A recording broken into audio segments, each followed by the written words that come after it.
tua itu 100% tahun ini untuk tenaga non-ASN. Jadi P3K ini tidak diperuntukkan bagi mereka yang di luar yang sudah bekerja di instansi pemerintah. Nah, termasuk nanti yang akan jadi prioritas itu adalah yang pertama ex-THK 2, jadi tenaga-tenaga honorer Pak yang saat ini ada dan belum terangkat.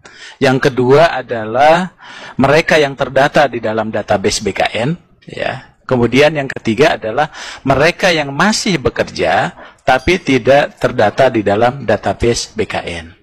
Nah, oleh sebab itu nanti akan ada mekanisme penerimaan untuk P3K di tahun ini, sehingga nantinya mereka akan tetap bisa mendaftar walaupun ada keterbatasan formasi yang diusulkan, Pak. Nah, mekanismenya itu dengan dua cara. Yang pertama adalah bagi mereka yang memenuhi syarat di THK 2 dan database BKN, maka akan diangkat sesuai dengan anggaran yang tersedia di kementerian, lembaga, dan Pemda. Jadi artinya mereka terangkat karena ada keterbatasan dan ada kuota 30% di Undang-Undang HKPD, Pak. Namun bagi mereka yang tadi tidak ada formasi tapi mereka terdaftar, maka mereka akan diangkat menjadi P3K paruh waktu.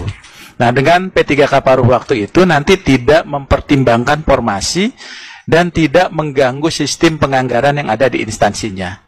Jadi prinsip dasarnya mereka itu tidak akan pernah diberhentikan. Jadi dia tetap bekerja dan BKN nanti akan memberikan nomor induk, Pak. Jadi tetap walaupun paruh waktu supaya menjamin kepastian hukum bagi mereka, mereka itu akan diberikan nomor induk P3K.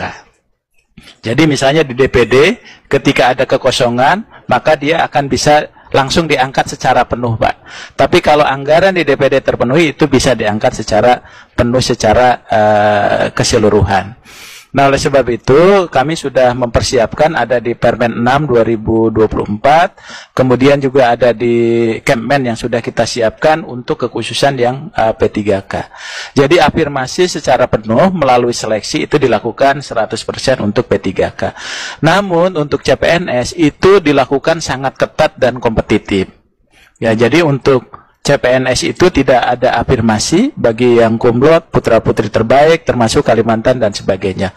5% yang untuk Kalimantan itu kelebihannya adalah dia tidak berkompetisi dengan luar Kalimantan.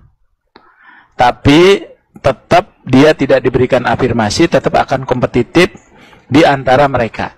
Jadi artinya kalau kita berikan afirmasi sama aja kita tidak menstandarkan, Pak, CPNS kita. Ya, tapi keunggulannya itu adalah tadi melalui proses seleksi yang ketat, tapi diberikan kuota secara khusus untuk putra-putri Kalimantan.